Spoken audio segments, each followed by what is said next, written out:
Water. Water is the heart of our climate, serving as the crucial link between society and nature.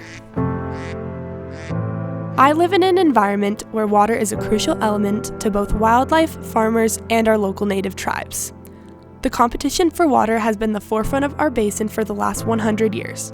Behind me is the Link River Dam, which is the main point of diversion for the most crucial element of our environment, water.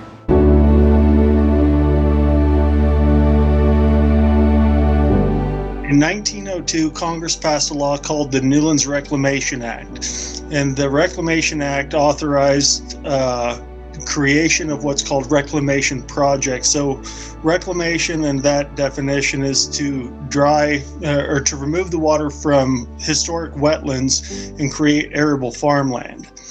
And so in 1905, the Klamath Project was conceived under that law, and then the Klamath Project then was developed.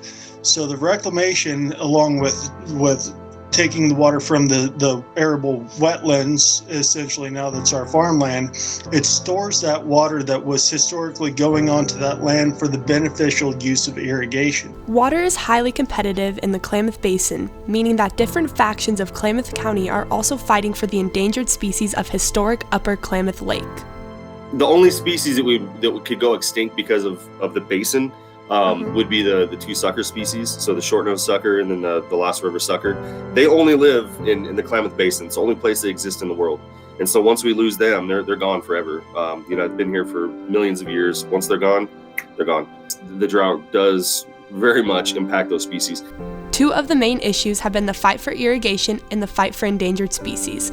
However, we haven't taken into account what happens to our waterfowl.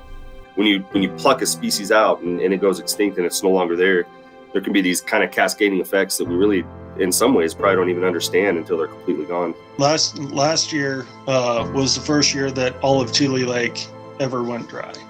The Tule Lake Refuge gets its water through the runoff from the irrigation districts.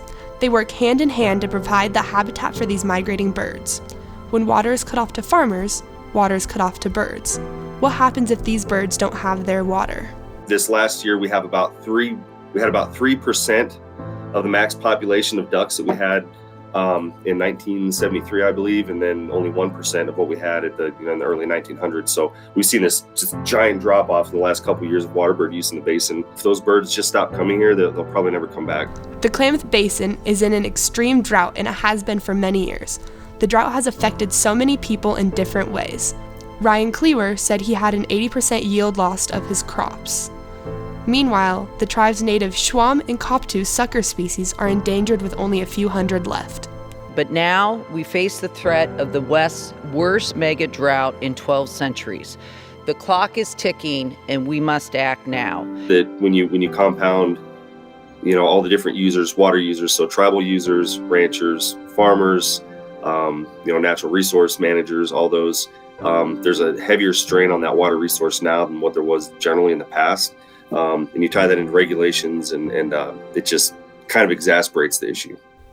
But is there enough water to go around to save these crops, to save these suckers, and to save our waterfowl population?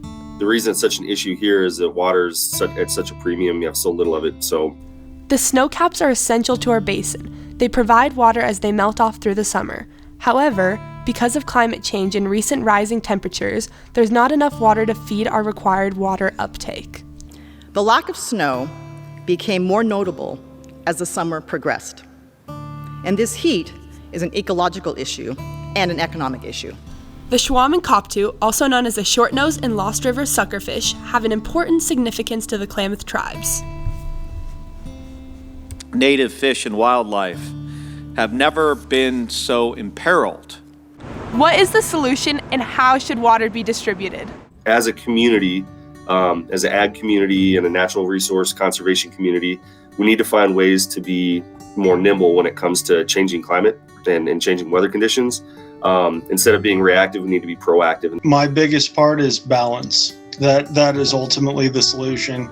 Yeah, again, I think just working together and trying to find solutions to these common issues among all the different users that are typically competing against each other. It all comes down to three simple solutions: balance, cooperation, and communication.